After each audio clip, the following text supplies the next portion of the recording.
അച്ഛന്റെ സമാധി സമയം മുതൽ 41. അപ്പൊ ആ 41 ആയപ്പോഴത്തേക്ക് നടത്താൻ സാധിച്ചില്ല ഈ വിഷയങ്ങളോടെ തന്നെ. അപ്പം മഹാസമാധി നടത്തിയിട്ട് പിന്നെ വരുന്നത് 41 എന്ന് പറഞ്ഞു കഴിഞ്ഞാൽ പിന്നെ ശിവരാത്രി ആയിരുന്നു. അന്ന് നമുക്ക് അന്നത്തെ സാഹചര്യവും അന്ന് ഒത്തില്ല. അപ്പം നമ്മൾ അതിനുശേഷം നെയ്യാറ്റിൻകര ഗോപൻ സ്വാമിയെ ആരും മറന്നിട്ടുണ്ടാവാൻ സാധ്യതയില്ല. കഴിഞ്ഞ 6 മാസത്തിനുള്ളിൽ ഈ ഒരു ഭയങ്കരമായിട്ട് കോളുകളൊക്കെ സൃഷ്ടിച്ചൊരു കേസ് തന്നെയായിരുന്നു ഈ ഒരു ഗോപൻ സ്വാമിയുടെ സമാധി പൊളിക്കലും ഒക്കെ. അപ്പോൾ വീണ്ടും അതിനെക്കുറിച്ചിട്ട് ഒരു ചെറിയൊരു ന്യൂസ് വന്നിട്ടുണ്ട്. ന്യൂസ് അല്ല, ഒരു പരസ്യം പോലത്തെ ഒരു സംഭവമാണ്. ന്യൂസ് 8 വന്നിട്ടുണ്ടായിരുന്നൊരു വാർത്തയാണ്. അപ്പോൾ നമുക്ക് ആദ്യം ആ ഒരു വാർത്ത കേട്ടു നോക്കാം. അതിലെന്തോ ആണ് പറയുന്നതെന്ന് നമുക്ക് ആദ്യം കേട്ടു പോകാം. സത്യം പറഞ്ഞാൽ കുറേ കാര്യങ്ങളുണ്ട്, കേൾക്കാം. അപ്പം നമ്മൾ അതിനുശേഷം ഈ ശിവലിംഗ പ്രതിഷ്ഠ മയിലാടിയിൽ നിന്ന് നമ്മളത് ഓർഡർ ചെയ്ത് അത് വരികയും ചെയ്തു. അത് ശിവലിംഗ പ്രതിഷ്ഠ നടത്തണം. അതായത് ശിവനിൽ ലയിച്ച ഒരാളാണ്, ഒരു മനുഷ്യനായിരുന്നു, ദൈവമല്ല. അപ്പം മനുഷ്യനായിരുന്നു. ആ മനുഷ്യനായിട്ട് ജനിച്ചിട്ട് ആ ഈശ്വരനെ ധ്യാനം, തപസ്, ഉപാസന എന്നീ ക്രമങ്ങളുടെ ഈശ്വരാരാധന, ആത്മാരാധന ചെയ്ത് ഭഗവാനെ ശരിക്കും പ്രീതിപ്പെടുത്തി ഒരു ഭഗവാന്റെ ഭക്തൻ എന്ന് പറയുന്ന ആ ഒരു വലിയൊരു തലത്തിലേക്ക് ആ ഒരു ഗോപൻ സ്വാമി എന്റെ അച്ഛനും ആയി കഴിഞ്ഞു.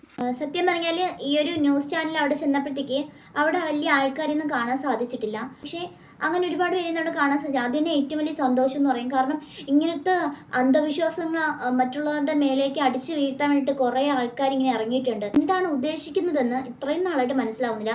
ഇപ്പോൾ ഒരു അമ്പലം പണിയാൻ നിൽക്കുന്നു, ഊട്ടുപുര വേണമെന്ന്, 2 നേരം നിത്യപൂജ, അതൊക്കെയാണ്. ഒരു മനുഷ്യൻ മരിച്ചിരുന്നാൽ ആ ഒരു മനുഷ്യൻ മരിച്ചതാണ്.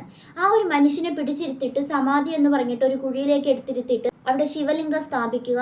അപ്പം നമ്മുടെ ശിവൻ എന്ത് ഇതാണ്, നമ്മുടെ ഈ ഒരു കേരള ജനതയെ തന്നെ തെറ്റായിട്ടുള്ള രീതിയിൽ അവർ കൊണ്ടെത്തിക്കുകയല്ലേ ചെയ്യുന്നത്. അത്തരങ്ങളൊക്കെ വിളിച്ചുണ്ടാക്കി ആൾക്കാരെ ചൂഷണം ചെയ്ത് കാശുണ്ടാക്കാൻ വേണ്ടിയിട്ട് ആൾ പ്ലാൻ ചെയ്തുകൊണ്ടിരുന്നു. പക്ഷെ ഇപ്പം പൈസയുടെ ബുദ്ധിമുട്ട് കാരണം നിർത്തിവെച്ചേക്കാണ്. ഇവരുടെ ഗോപൻ എന്ന് പറയുന്ന ആ ഒരു ഭർത്താവ് ഇപ്പൊ സ്വാമിയായിട്ട് ഇരിക്കുകയാണെന്ന്. ഒരു മനുഷ്യൻ മരിച്ചു, ആ മനുഷ്യൻ മരിച്ചു കഴിഞ്ഞാൽ ആ ഒരു ആത്മാവ് പോവുകയാണ് ചെയ്യുന്നത്. പിന്നെ ആ ഒരു ശരീരത്തെ എടുത്ത് ഒരു കുഴിക്കകത്തിട്ട് അടച്ചു മൂടിയിട്ട് അത് ഗോപൻ സ്വാമിയുടെ സമാധിയാണെന്ന് പറഞ്ഞാൽ ആരെങ്കിലും സമ്മതിക്കുന്ന കാര്യമാണോ? ഇത് കുറേ ആൾക്കാർക്ക് വിവരം വെച്ച് തുടങ്ങിയിട്ടുണ്ട്. അതുകൊണ്ടാണ് ആ ഒരു സ്ഥലത്ത് ഇപ്പം ആൾക്കാർ പോലും വരാത്തത് എന്ന് നമുക്ക് തോന്നുന്നു. കാരണം പണ്ട് വിവേകാനന്ദൻ പറഞ്ഞിട്ടുണ്ടായിരുന്നു കേരളം ഒരു ഭ്രാന്താലയമായിക്കൊണ്ടിരിക്കുകയാണ് എന്നും പറയുന്നുണ്ട്. ശരിയാണ്. ഇങ്ങനത്തെ അന്ധവിശ്വാസങ്ങളെ കൊണ്ട് കലർത്തി ഒപ്പിച്ച് കൊണ്ട് ആൾക്കാരെ എത്രയും പറ്റിക്കുന്ന, അത് കൂടുതൽ ഹിന്ദുക്കളെ ആണ് പറ്റിക്കുന്നത്. ഹിന്ദുക്കളെ തന്നെയാണ് പറ്റിക്കുന്നത്. നമ്മളിപ്പം ഒരു ദൈവത്തിനെ തൊഴാൻ വേണ്ടിയിട്ട് ഇപ്പം നമ്മളിപ്പോൾ ശിവൻ കോവിലിൽ പോവാണ്, കൃഷ്ണൻ കോവിലിൽ പോവാണ്, അതൊക്കെ നമ്മളൊരു രൂപം അവിടെ ഉണ്ട് ഓൾറെഡി. അത് നമ്മുടെ മനസ്സിനകത്ത് ഉള്ള കാര്യങ്ങളാണ്. അല്ലാണ്ട് ഈ ഒരു ഗോപൻ സ്വാമിയുടെ സമാധി ചെന്നിട്ട് ആരെങ്കിലും നൂല് ജപിക്കോ, ആരെങ്കിലും നേർച്ച നേരോ? അതൊക്കെ എന്തുവാണ്? ഒരു മനുഷ്യനെ പിടിച്ച് അവിടെ കുത്തി ഇരുത്തിയിട്ട് എനിക്ക് തോന്നിയിട്ടുള്ള കാര്യം എന്ന് വെച്ചാൽ എങ്ങനെയോ മരിച്ചു, ആൾ മരിച്ച് 2 ദിവസം ഇരുന്ന് വടിയായി ആ കസേരയിൽ തന്നെ ഇരുന്ന് വടിയായപ്പോഴത്തേക്ക് അവസാനം പറയുന്നു സമാധിയായിട്ടിരുന്നതാണ്. പിന്നെ അതോടെ പിന്നെ പ്രശ്നമായി സമാധിയാക്കി. ഇതൊക്കെയാണ് സംഭവിച്ചിരിക്കുന്നത് തോന്നുന്നു. കാരണം ഇല്ലാണ്ട് ഒരു മനുഷ്യൻ ഇങ്ങനെ ഇരുന്ന് സമാധിയായോ? എനിക്കറിയില്ല. അതും ഇത്രയും വീട്ടിൽ ആൾക്കാരുള്ള സമയത്ത് ഒരു മനുഷ്യൻ മരിച്ച ഉടനെ സമാധിയായോ? എങ്ങനെയാണ് ഇതിന്റെ സാമ്പത്തികമൊക്കെ എത്രയധികം? സാമ്പത്തികമൊക്കെ നമ്മുടെ ഒരു പശുവിനെ ഒക്കെ വിറ്റ് ചെയ്യേണ്ട ഒരു ഞാനത് വാർത്തയിലൊക്കെ നമ്മളെ കൊണ്ടുവന്നു വിറ്റ് അങ്ങനെ നമ്മളത് നമുക്ക് എത്ര എങ്ങനെയാ ഇത് വെളിപ്പെടുത്തുന്നത്? ഭഗവാന് സമർപ്പിക്കുന്നത് ഒരിക്കലും നമ്മൾ അതിനൊരു വില പേശാൻ പാടില്ല. കുറച്ചധികം പൈസ ആയില്ലേ ഇങ്ങനെ?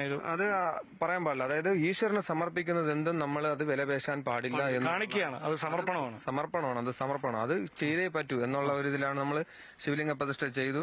ആരെന്ത് തന്നെ നമ്മളെ ആക്ഷേപിച്ചാലും ശരി, എന്ത് തന്നെ അധിക്ഷേപിച്ചാലും ശരി, സത്യമായിട്ട് തന്നെ അത് നിലനിൽക്കും. അത് ധർമ്മം ജയിക്കുക തന്നെ ചെയ്തു. ഇവിടെ ഈ കൈലാസനാഥ ക്ഷേത്രത്തിൽ ഇനി എന്താണ് ഇപ്പൊ ഈ ചില നിർമ്മാണങ്ങളൊക്കെ നടക്കാൻ പോകുന്നത്? അത് ഉപദേവതകളെ അവിടെ പ്രതിഷ്ഠിക്കണം. അത് പോയിട്ട് ഇത് അതിനകത്ത് ഊട്ടുപുരയില്ല. അപ്പൊ ക്ഷേത്രത്തിനകത്തുള്ള എല്ലാ ഒരുക്കങ്ങളും ഒരുക്കിയിട്ട് നിത്യപൂജ എല്ലാ ഭക്തർക്കും 2 നേരവും രാവിലെ വൈകുന്നേരം തുറന്ന് പൂജകൾ കൊടുക്കാനാണ് നമ്മൾ ആശിക്കുന്നത്. അത് ഭഗവാന്റെ കൃപാലം നടക്കുമെന്ന് വിശ്വസിച്ച് നാട്ടുകാർ വന്ന് ചോദിച്ചു, ഞങ്ങൾക്ക് കമ്മിറ്റി കൂടണം, ഞങ്ങൾ സഹകരിക്കാം. അവര് വന്നാണ് ഈ ടാർപ്പെല്ലാം ഒക്കെ വലിക്കാനും ഇരിക്കാനും കസേരകളൊക്കെ ഇട്ട് കമ്മിറ്റി കൂടുന്നു. ഇനി മാറ്റും. ഇനി പൈസ കിട്ടി പണിതാൽ ഇത് മാറ്റണം അല്ലേ? പൈസ കിട്ടിയേ മാറ്റണം. സുരേഷ് ഗോപി തന്ന അതിന്റെ പൈസ ഇതിപ്പോ ആ ബാലിത കൊണ്ടു കൊടുക്കുന്നുണ്ട്. അതിൽ നിന്ന് കാര്യങ്ങൾ പിന്നെ എണ്ണ തിരി ഭഗവാന് പുഷ്പം ഇങ്ങനെയൊക്കെ നമ്മൾ അഡ്ജസ്റ്റ് ചെയ്ത് പോവേണ്. മക്കൾ രണ്ടുപേരും സഹകരിക്കണോണ്ട് ഞാൻ ഇത്തിരി സന്തോഷത്തിൽ തന്നെ. എന്തായാലും കുറെ ആൾക്കാർക്കൊക്കെ വിവരം വെച്ചിട്ടുണ്ട്. അതുകൊണ്ടാണ് ആ ഒരു വീട്ടിലേക്ക് ഇപ്പം ആൾക്കാർ കുറവായിട്ട് കാണാൻ സാധിച്ചത്. ഒരു അന്ധവിശ്വാസത്തിന് പബ്ലിക്കിൽ മറ്റുള്ളവരും കൂടി അക്സെപ്റ്റ് ചെയ്യണം എന്നൊക്കെ പറയുന്നത് ഒരു വളരെ മോശമായിട്ടുള്ളൊരു കാര്യമാണ്. അത് ഓരോരുത്തരുടെ വിശ്വാസമാണ്. അതൊക്കെ വിശ്വസിക്കുക. അത് ഒരു മനുഷ്യനെ ഇങ്ങനെ എടുത്തു വെച്ചിട്ട് സമാധിയാക്കി വെച്ചിട്ട് അത് ആരാധിക്കണം എന്ന്, അത് അമ്പലം പണിയണം, ശിവലിംഗത്തിലോട്ട് ആവാഹിക്കണം എന്നൊക്കെ പറഞ്ഞു കഴിഞ്ഞാൽ ഇതൊക്കെ ആരെങ്കിലും അക്സെപ്റ്റ് ചെയ്യുന്ന, ഇതൊക്കെ ദൈവത്തിന് കണക്കിൽ കൂട്ടാൻ പറ്റുന്ന കാര്യങ്ങളാണോ? ഒരു ഹിന്ദുക്കളെ ഭയങ്കരമായിട്ട് ചൂഷണം ചെയ്ത് കാശുണ്ടാക്കുക. ഇവരുടെ വിചാരം ഈ ഒരു കാര്യം ചെയ്താൽ വീട്ടിലേക്ക് നിറയെ പൈസ വരും. പൈസയ്ക്ക് വേണ്ടിയിട്ടാണ് ഇവർ ഇത്രയും കാര്യങ്ങൾ ചെയ്തത്. നമ്മൾ അമ്പലത്തിൽ പോകുന്ന എന്തിനാണ്? നമ്മുടെ മനസ്സിനകത്തൊരു സമാധാനം കിട്ടാൻ വേണ്ടിയിട്ട്. ഈ ഒരു തരം അമ്പലമായിട്ട് എങ്ങനെ കണക്ക് കൂട്ടും? ഒരു മനുഷ്യനെ അതിനകത്തോട്ട് ഇരുത്തിയിട്ട്, അതും ജോലി ചെയ്ത് ജീവിച്ച ഒരു മനുഷ്യനെ അതിനകത്തോട്ട് എടുത്തിരുത്തിയിട്ട് അതും ഫുൾ മൂടിയിട്ട് പറയുന്നത് സമാധിയാണ് എന്ന് പറഞ്ഞാൽ ഇവിടെ ദൈവം വരും.